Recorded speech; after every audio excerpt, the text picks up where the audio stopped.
Hello नमस्कार सत श्री अकाल आदाब। हम मनी सोनू यादव रवा लोगिन खातिर लेके हाजिर बानी फिर अपन शो का हाल बा। तो भैया आज के हमारे शो के मेहमान बाड़े भोजपुरी इंडस्ट्री बहुत दबंग आदमी, मतलब कि हमरा के नाम लेवे में बड़ा डर लगा था। तो कहा बताएं, अब रवा लोगिन खातिर इतना तो करे के पड़ा था। तो रवा लोगिन की वीडियो को पूरा देखी और देखते हैं हमारे साथ के बाड़े आज। तो रवा लोगिन तैयार हो जाइए एडी फ्लोर में, उसके शो का हाल बा में आपका स्वागत है। बहुत बहुत धन्यवाद आपका, आपने मुझे इस चैनल से जोड़ा, उसके लिए आपका बहुत बहुत धन्यवाद। सर सबसे पहले आप अपनी जर्नी के बारे में बताइए, कैसी आपकी फिल्म गांव से या घर से निकल के मुंबई तक जाना कैसा रहा? क्या बोलूं, बहुत संघर्षमय रहा, बहुत संघर्ष रहा। और ख़ास करके जब बॉम्बे में आपको एक भी इंसान जानता नहीं है तो आप समझ सकते हैं कि क्या जर्नी हुई होगी। तो जब मैंने एक्टिंग के लिए सोचा, जब मुझे लगा कि बॉम्बे जाना चाहिए, तो बॉम्बे का जब प्लान किया तो अकेला था, कोई साथ में नहीं था। लेकिन मेरे एक मित्र थे अजय प्रकाश उपाध्याय, उनको मैं अपने साथ लेके गया बम्बई। और स्टेशन पर उतर के ये नहीं पता था कि कहाँ जाना है। लेकिन जब मेरे एक मित्र उधम सिंह को मैंने फ़ोन किया और वो पता नहीं उस दिन कैसे वो आ गए और अपने घर लेके गए। पर जिस घर में हम गए वो 6 बाई 6 के कमरे में 12 लोग थे। तो वहाँ तो शुरुआत हुई, पहले रहने का संघर्ष, फिर बम्बई जाने का संघर्ष, फिर अच्छे इंसान को ठगने का संघर्ष। जैसे एक अच्छे इंसान को जिसने कभी कोई दुनियादारी नहीं देखी और उसको लोग मुन्ना भाई बाबू बोल के पैसे ले लेना, उनके खर्चे पर रहना, उनका खाना खाना, उसके बाद आपको गलत बोलना। तो इस वजह से मैं डिप्रेशन में चला गया। तो जिस डिप्रेशन से निकलने के लिए मैंने एक कपड़े की दुकान में सेल्समैन की जॉब कर ली। 3000 रुपये था। लेकिन मुझे ये नहीं था कि मुझे फिल्म में, मैं बेसिकली मुझे पैसे के लिए करना, पर डिप्रेशन से निकलने के लिए मैंने वो जॉब ज्वाइन किया। और जैसे अभी मैंने महीना भर नहीं किया कि मेरी माताजी का देहांत हो गया और फिर मैं वापस, उस वक्त इतने पैसे नहीं थे कि मैं फ्लाइट पकड़ खाऊँ। लेकिन मैं उस वक्त मैं घर आया तो माताजी को देख नहीं पाया। उसके बाद फिर जो मित्र थे वो कहें कि भाई आप बाल मत मुंडवाना, आपको रोल मिला है। तो मैंने बाल नहीं मुंडवाया माताजी का। तो बहुत गलतियाँ भी की हैं, बचपना रहा, कह सकते हैं। हम बहुत ज़्यादा समझदार नहीं थे, ये भी हो सकता था। फिर मैं चुपचाप। सर बचपन से ही था कि मुझे एक्टर बनना है या कुछ और था? नहीं, मुझे कभी शौक नहीं था एक्टर बनना। मैं अपने स्कूल में सबसे शाय लड़का था, बहुत शर्मिला था। और मैं पढ़ा हूँ सरकारी स्कूल से। तो बोर्ड जब हमको, मुझे याद है मैंने 10th क्लास किया था तो हमारे पूरे क्लास में से 2 या 3 लड़कियाँ हुआ करती थी और 60-70 लड़के हुआ करते थे। तो शुरू से शर्मिला रहा हूँ। माँ बाबू जी का हमेशा से रहा है कि अच्छे पैर हाथ धो, खाना खाओ, पढ़ाई लिखाई करो, ये इम्पोर्टेंट है, पढ़ लिख के कुछ बड़ा बनो। तो जहन में वही था। और अचानक मेरा एडमिशन हो जाता है वहाँ के सबसे बड़े कॉलेज में। मैं पढ़ा लिखा हूँ बंगाल से, आसनसोल रानीगंज में कॉलेज है, TDB कॉलेज, वहाँ से ग्रेजुएट हूँ। और बाबूजी हमारे कोल माइंस में थे, वहाँ जॉब करते थे। तो मेरा बॉर्न ब्रॉट अप भी सब बंगाल का ही है। तो मैं वहाँ जब कॉलेज में गया तो अब आप इससे अंदाज़ा लगा सकते कि मैं कितना शर्मिला हुआ कि अगर मैं कॉलेज के अंदर चला जाता था, क्लास के अंदर, तो शर्म से बाहर नहीं आता था कि इतने लोगों को देख के, इतनी लड़कियों को देख के, इतने लड़कों को देख के, जो कि बहुत पैसे वाले सब लोग रहते थे। और अगर मैं बाहर हूँ तो अंदर शर्म से नहीं घुसता था। तो वो सब मैंने किया है। तो आप समझ सकते हैं कि कभी पढ़ने का, कभी एक्टर बनने का शौक नहीं था। फिर मेरी दोस्ती वहाँ मारवाड़ियों से हो गई, जो मेरे कॉलेज फ्रेंड थे, विक्रम था, हरीश थे और इनका लड़कियाँ थी। मुझे याद है पहली बार किसी लड़की ने मुझसे पूछ लिया था कि तुम्हारा नाम क्या, मैं पसीना पसीना हो गया था।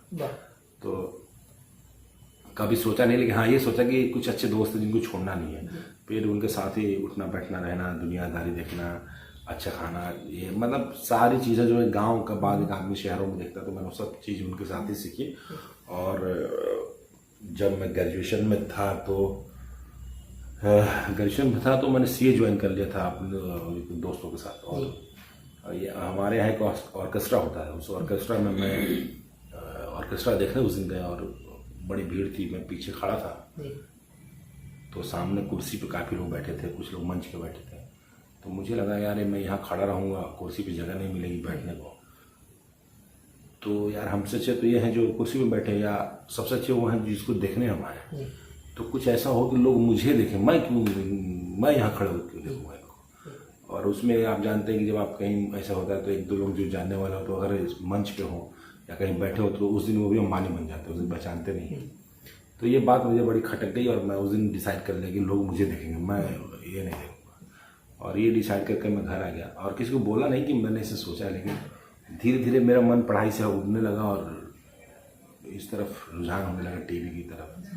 तो ट्रक धीरे धीरे एक शो आता था DD1 पर, तब मैं टीवी नहीं देखता था बहुत ज़्यादा। अब वो टीवी मैंने देखना शुरू किया तो उसमें जावेद जाफरी साहब आते थे और वो मिमिक्री करते थे सबकी। तो मैंने कहा यार ये आदमी एक इंसान इतने लोगों की आवाज़ कैसे निकाल सकता है तो भी इंसान, तो मैं क्यों नहीं निकाल सकता। तो फिर मैंने उनको नोटिस किया, धीरे धीरे मैंने मिमिक्री की आवाज़ मिमिक्री करनी शुरू कर दी, आवाज़ निकालने। तो अब धीरे धीरे मैं अपने गली का हीरो बनने लगा।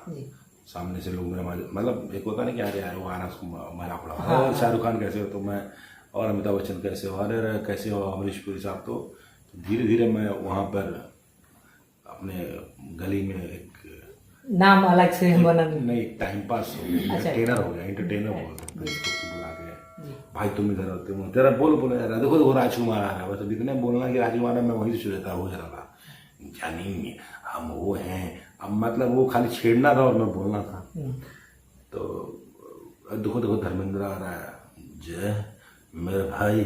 तो ये सब चीज़ें धीरे धीरे क्रिकेट खेलने जाए तो हम करते थे। तो मुझे किसी ने कहा कि भाई आप एक ऑर्केस्ट्रा में मिमिक्री करो। तो मैं एक बार किसी से मिल लिया, प्रमोद जी नाम था उनका, बहुत अच्छा से मना करते थे। तो मैं उनको गया तो उन्होंने शायद मुझे कैसेट दिया, बोला ये लो cassette 38 non stop Amitabh Bachchan. और मैं वो कैसेट बोले कि उसको सुबह 2 दिन के बाद याद करना है, और मैं उसको सुबह ही चला गया याद करके। तो मेमोरी शुरू से साफ रही है। तो गया तो फटाफट सारे डायलॉग सुना दिया। मैं और मेरी बहना ये अक्सर ये बातें करते हैं, लवर से दिनार का कीड़ा होता है, मैं तुम जो जीता नंबर था, वैसे उसके सारे डायलॉग्स में सुन शौक हो गया। तो पहला एक ऑर्केस्ट्रा का प्रोग्राम किया, तो अरे यार तुम थे। तो धीरे धीरे तो एक मेरे मित्र थे, उन्होंने कहा कि देखो तुमको एक्टिंग करनी है तो तुमको दिल्ली जाना पड़ेगा, वहाँ होता है एक्टिंग। दिल्ली गया तो कुछ समझ ही में नहीं आता क्या करूँ, झूठ बोल दिया मम्मी पापा से कि जॉब करूँगा। ICICI बैंक में नौकरी की, नौकरी छोड़ी, नौकरी तो बहाना था। वहाँ से फिर बॉम्बे का सफर रहा काफ़ी लंबा चौड़ा। सर मतलब आप एक्टिंग में आए थे तो आप हीरो भी बन सकते थे, आपने विलन निगेटिव कुछ चुना था ऐसा? जब आप बॉम्बे शहर में जाते हैं ना सर, और जब भूख लगी रहती है तो उस वक्त हीरो और विलन समझ में नहीं आता है। और जब गांव का फोन आता का भाई, और जब गांव का दोस्त कहता है यार तू क्या कर रहा है, इधर आ जाए यार, जिंदगी खराब है, सब अमिताभ बच्चन नहीं बन सकता है। यही बोलते हैं लोग, सब अमिताभ बच्चन नहीं बन सकता, सब आमिर खान नहीं बन सकता है। और तो सबसे पहला चीज़ रहता है सर्वाइवल का, कि आप घर से पैसा कब तक मंगाएंगे, सर्वाइव बॉम्बे में कैसे करेंगे। खराब से खराब हालत में बॉम्बे में रहेंगे तो 10,000 रुपये लगना है, 5,000 10,000 लगना है। अब भाई जब ये हो जाता है कि अब करना एक्टिंग ही है और कोई दूसरा काम नहीं करना, ऊपर से इतनी प्रेशर थी, जॉब कर रहा था, माता जी गुजर गई थी, घर से प्रेशर था, लोगों का माहौल उड़ाना। उसी बीच में मैं जब मेरी माता जी का देहांत हुआ तो मेरे बाबूजी की तबीयत खराब होने लगी, तो मैंने 3 साल कपड़े की दुकान अपने गांव में चलाई। इस बीच मैंने नौकरी मतलब फिल्म लाइन छोड़ के 3 साल कपड़े की दुकान अपने गांव में चलाई। उस कपड़े चलाने की दुकान के दौरान जो मैंने सुना है वो उसने तो मुझे एकदम क्या बोलूँ, एक आग मेरे अंदर पैदा कर दी थी कि का फलाना हीरो बन गया, बाबू साहब बनिया हो गया, बाबू साहब दुकान चलियान। तो ये सब सुना हूँ। 3 साल तक मैं बहुत उसका मैं 10,000 रुपये लेकर अपने छोटे भाई के साथ आया। फिर बॉम्बे में तो मैंने आपको बताया कि स्वार्थ से लोग इतने जुड़ते हैं बॉम्बे शहर में कि आपके पैसे से सब रहना चाहते हैं, वहाँ सब चाहते कैसे एक महीने गुजर जाए, फिर दूसरा महीना। तो मैंने वो भी किया। फिर मेरी मित्रता कुछ लोगों से हुई, फिर मैं वहाँ से हो गया। फिर छोटे छोटे टीवी में इस स्थिति की भाई कुछ भी काम मिले, लेकिन एक्टिंग मिले तो पीछे खड़े होने का काम मिला, 800 1000 500। और मैंने वो शुरू किया। फिर मैं पहले दिन डायलॉग बोलने गया तो मुझे बोला गया कि इसको डायलॉग मत देना, डफर है ये। तो मैं वो भी किया, लेकिन मैंने उनको बोला कि मैं बताऊँगा कि मैं एक्टर हूँ। धीरे धीरे मेरा लर्निंग पीरियड चलता रहा, मैं सीखता रहा अपने चुपके पुचके। फिर मुझे एक भाग्य विधाता में 2 दिन का रोल मिला। फिर वो 2 दिन का रोल करने मैंने मना कर दिया। फिर मेरे एक मित्र हैं नीरज मिश्रा, उन्होंने कहा कि आप देखो काम मिला है करो, अभी से एटीट्यूड मत रहो, काम होता। फिर मैं गया काम करने, और मेरी एक फ्रेंड थी रिचा सोनी, उसमें मैं लीड में थी। फिर धीरे धीरे वो रोल मेरा बढ़ गया, थोड़ा 3 महीना मैंने किया। फिर वो जिस सीरियल से मुझे मना कर दिया गया था, फिर उसमें मेरा रोल बढ़ गया, धीरे धीरे मैं मेन में आ गया। ऐसे करते करते मेरी शुरुआत हुई। लेकिन भोजपुरी सिनेमा में शुरुआत ऐसे हुई कि जब मैं गांव में कपड़े की दुकान चलाता था, तो एक लड़का चाय लेके आता था। उसने मुझे एक ही बात बोली, भैया आप कलाकार हैं? मैंने कहा हाँ। तो आप निर्भया के साथ काम किए हैं, पवन सिंह के साथ काम किए हैं? तो मैंने नहीं किया। तो क्या खुद किए हैं? तो एक कह दिया और मुझे बड़ा हट किया फिल्म। तो मेरी मुलाकात राजकुमार पांडे जी से हुई थी। किसी दौरान किसी को एक्टर बनाना था, उनसे मीटिंग करवा दी था। मुझे इंटरेस्ट नहीं था भोजपुरी में। उन्होंने बोला कि मैं एक फिल्म बना रहा हूँ दीवाना, और उस फिल्म में निरहू हैं विराज भट्ट। तो मैंने कहा सर अगर निरहू है तो मुझे एक सीन दे दीजिए निरहू के साथ। और उन्होंने मुझे एक सीन दिया, लेकिन वो सीन निरहू जी के साथ नहीं था, वो सीन था विराज भट्ट। आ जावे तो कुणाल सिंह के ऐसा कुछ की कर देखे कचुमन कर बड़का एसपी बना था साला। मैंने वो किया, वहाँ भी बड़ा सेट पर तंग किया, मुझे फाइट नहीं करने को मिला। लेकिन राजी ने बोला देखो तुम अच्छे एक्टर हो, तुम्हारे डायलॉग से लग गया, तो तुमने मुझे रोज काटा। फिर मुझे लगा कि यार मुझे एक्शन करने नहीं दिया, तो मुझे कुछ करना चाहिए। फिर मुझे एक ऑफर आया दूसरी फिल्म का दिल जलेगा, और मैं टीवी में बिजी था, मुझे बहुत ज़्यादा इंटरेस्ट नहीं था। लेकिन टीवी में 3 महीने के बाद पेमेंट मिलता था। और भोजपुरी सिनेमा में क्या था कि जिस दिन साइनिंग आपको फिल्म मिलती थी, कुछ ना कुछ सगुन मिलता था। साइनिंग मिलती थी, फिल्म 15-20 दिन बाद 25 दिन में जब भी खत्म होती थी तो पैसा मिलता था। तो मैंने बोला यार ये पैसा तो इसमें मिल जाता है। तो मेरे जहन में हो गया कि 1 महीना अगर मुझे मिल जाता है तो 1 महीना मैं आराम से स्ट्रगल कर सकता हूँ। तो फिर मैं धीरे धीरे रुझान भोजपुरी की तरफ चला गया। काम नहीं मांगता था, लेकिन हो गया। फिर दिल जले मुझे मिला, दिल जले में भी वही हुआ। दिल जले में मेरा डायलॉग काट दिए, तो मैं जाकर रोने लगा। सेट पर कुछ रमाकांत जी डायरेक्टर उसके काम से काम मिलता गया, तो मैं रोने लगा। बोले तो आपको बहुत मौका मिलेगा। मैंने कहा नहीं, ये मौका भी क्यों चुका। फिर धीरे ऐसे लड़ाई लग खेल रहा पीछे खड़ा होने का। फिर धीरे तो आपने बोला ना कि तो जब रोटी पैसा चाहिए तो पीछे खड़ा करो, आगे खड़ा करो। जब आपके ना माँ है, ना आपका गार्जियन है, ना गॉडफादर है, तो धीरे धीरे ही सही शुरुआत होनी चाहिए थी। तो शुरुआत मेरी ऐसी हुई, और मैं फिल्म कहो कहिए कुछ भी है, लेकिन मैं खुश हूँ। मैं इतना खुश हूँ, मैं अपने को कामयाब इसलिए महसूस करता हूँ कि मैं एक ऐसा एक्टर हूँ भोजपुरी सिनेमा में शायद जो लॉन्च नहीं हुआ, जो विलेन लॉन्च नहीं हुआ। मैंने एक सीन कर करके यहाँ तक जगह बनाई, अपने काम के अंदर, काम से लोगों के दिल में जगह बनाई। और मेरी एक फिल्म मैंने की थी 340, विशाल तिवारी जी ने मुझे प्रॉमिस किया कि मैं फिल्म बनाऊंगा तो वो हीरो लेके, और उन्होंने वो फिल्म बनाई। और उस फिल्म को अवधेश मिश्रा जी ने देखा, और अवधेश मिश्रा जी ने मुझे बोला कि तुम अपने आप को पहचानो कि तुम हो क्या। और उनके वजह से मैं सेहरा बांध कहूँगा, मैं मेन विलेन का एक रोल मिला। और आप बिलीव नहीं करेंगे, मैं इतना प्रेशर में उस फिल्म में काम कर रहा था कि एक सीन के दौरान, जहाँ एक सीन होता है कि दिल लेफ्ट में होता है कि राइट में होता है, जब वो सीन खत्म हुआ तो मैं दौड़ कर रजनीश मिश्रा गले लग गया था, रजनीश जी के गले। और मैं इतना रोया था, पूछिएगा रजनीश मिश्रा जी से कि भैया खूब रो, मतलब देख तुम रो क्यों रहे, तुम बहुत अच्छा काम कर रहे हो। मैंने सर मैं इसलिए नहीं रो रहा हूँ कि मैं अच्छा काम करूँ, मैं इसलिए रो रहा हूँ कि मुझे मौका अब जाके मिला कि मैं अच्छा कर, मैं बता सकता हूँ मैं एक्टर। तो मैंने ये नहीं कोई मुझे कह सकता कि मैंने किसी के पीछे भाग के किसी को मिल गया। काम जो भी मिलता बड़ी ईमानदारी से करता हूँ, दिल से करता हूँ, शिद्दत से करता हूँ। लेकिन इंडस्ट्री में कहीं ना कहीं यह है कि एक ग्रुपिज्म तो है, उसके लिए क्या कर सकते हैं। सर जब आपकी फिल्म या आपको घर वालों ने देखा था, पिताजी ने देखा, तब कैसा पिताजी का रिएक्शन? देखिए मेरे पिताजी बहुत सीधे और बहुत सब, उनको लगता है कि जो भी होता सब सीरियसली हो रहा, सब वो होता था। तो मैं एक वाकया है कि मैं भी शादी नहीं करता, मैं दोनों भाई की शादी पहले करा दी। तो फिल्म थी बारूद में रेप सीक्वेंस था। बाबूजी ने फिल्म देख ली कहीं से, उन्होंने बोला कि अब समझ में आ रहा है कि तुम शादी क्यों नहीं कर रहे हो, क्या भगवान लगा तो बिया कहाँ नहीं करता रहता, यही तरह सब कुछ। मतलब उनको लगता है कि वो जो रेप हो रहा सब ओरिजिनल होता है बाबूजी के साथ। और उनको ये सब पसंद नहीं था, विलेन। उनको एक ही चीज़ पसंद था कि जब टीवी में एक शो आता था कि मैं हॉकी लेके निकला और एपिसोड एंड हुआ तो मेरे को फ़ोन करवा के बोले बाबू तार खींच ठीक नहीं मार दे। तो मेरे पापा इतने अच्छे थे, और उनको मतलब उनको भगवान वाले सारे शोज बहुत पसंद। तो मैंने बहुत किया, और मैं बाबूजी के लिए बहुत कुछ करना चाहता था, लेकिन साथ सबका एक साथ नहीं होता। एक समय मुझे छोड़ के चले गए, और क्या बताऊँ कि मैं आज चाहता था, मैं शायद मेरे दिल्ली तमन्ना थी कि मेरे पास होते तो उनको अपने साथ रखता, शूटिंग दिखाता। खैर जो किस्मत में। सर नेगेटिव के अलावा आपने एक फिल्म की जिसमें पॉजिटिव किरदार, आप उसमें एक हीरो है, हीरो तो वो कैसे आप मतलब आज तक तो नेगेटिव किए थे आप, फिर वो करने के लिए किस फिल्म की बात कर रहे हैं? बैरी सुनुरवा वही थी ना आपकी फिल्म? देखिए मैं कहता हूँ, मैं सिर्फ पॉजिटिव उस फिल्म में नहीं किया, मैंने तो काफ़ी फिल्में की जिसमें मैंने पॉजिटिव रोल्स किए हैं, लेकिन मेरी एक फिल्म आई थी सिपाही दिनेश जी का, उसमें भी मैंने पॉजिटिव रोल किया था। फिर मानसून जी ने मुझे बोला कि आप विलेन का रोल करो, मैं कहा नहीं सर मैं करूँगा तो पॉजिटिव रोल करूँगा। बोले क्यों?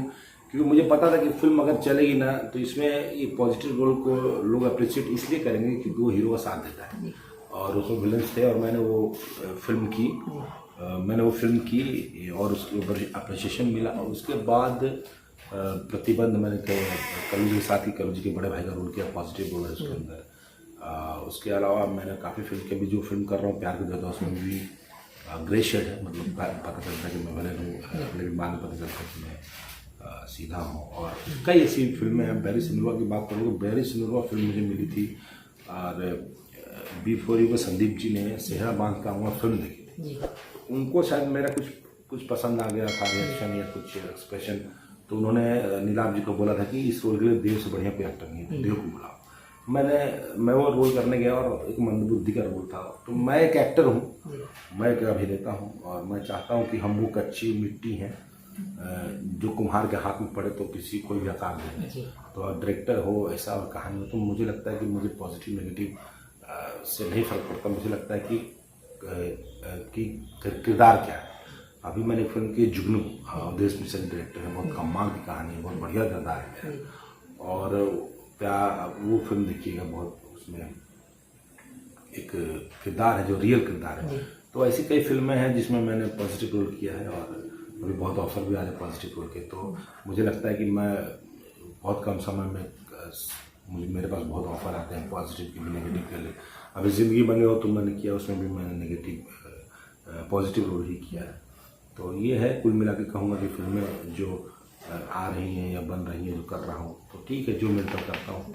सर कभी ऐसा हुआ जब आप गांव में हो या बाइक से जा रहे हो या कहीं अपने उधर हो तो अचानक से आपको आपके फैंस आ जाए और सेल्फी के लिए? ये तो अक्सर कहीं होता है। एक वाक़या बताऊंगा, मैं अपनी गाड़ी से, ऐसे कई वाक़या, लेकिन एक वाक़या बताऊंगा कि मैं अपने घर से बाई रोड में जा रहा था बलरामपुर, और एक जगह मैं चाय पीने रुका था। तो बिलीव नहीं करेंगे, एक बाइक पे एक लड़का मेरी गाड़ी काफ़ी टाइम से पीछा कर रहा था, और जब मैं उतरा चाय पीने के लिए तो वो गाड़ी लेके गया आगे, फिर वापस घुमा के आया, फिर आपको मुझे आके बोला कर देव सिंह है ना? मैंने कहा हाँ, क्यों?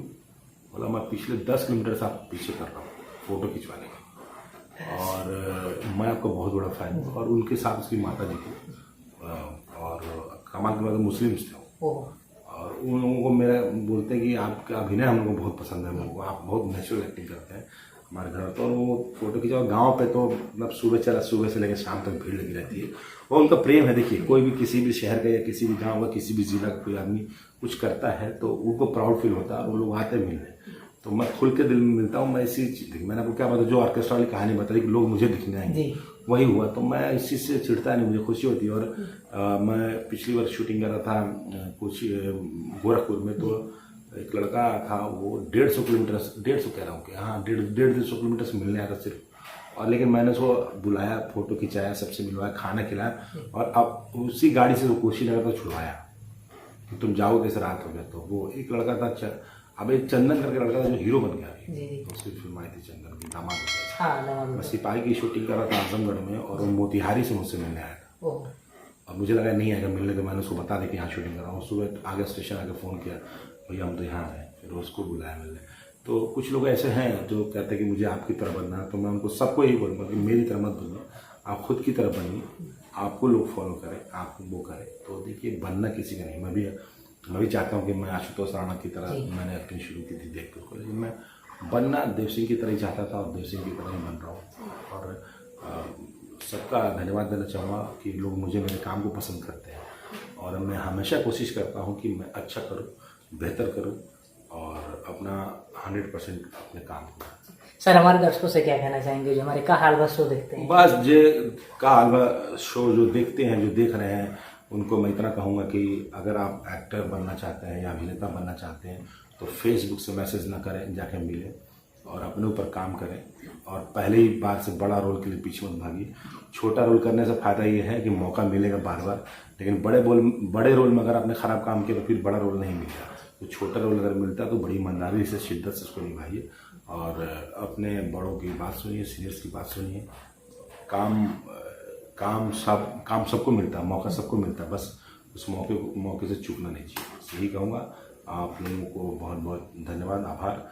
और आप सब मेरे मित्र जो हैं, जो मुझे चाहते हैं और जो मुझे मेरे से जुड़ना चाहते हैं, तो मेरा जो फेसबुक पेज है, जो मेरा इंस्टाग्राम पेज है, आप सब जुड़ सकते हैं। फेसबुक पेज है देव सिंह राजपूत के नाम से, और इंस्टाग्राम पे हूँ मैं देव सिंह 6780 के नाम से। थैंक यू सर, हमारे शो को टाइम देने के लिए बहुत बहुत धन्यवाद। धन्यवाद सोनू जी। और इनके चैनल को सब्सक्राइब करिए और लाइक करिए, और इस तरह हमारे जैसे काफ़ी इंटरव्यूज़ और आप सबको ऐसे इंटरव्यू देखने को मिलेंगे जिनसे आपको आपको सीखने को मिलेगा कि एक एक्टर बनने के लिए कितनी शिद्दत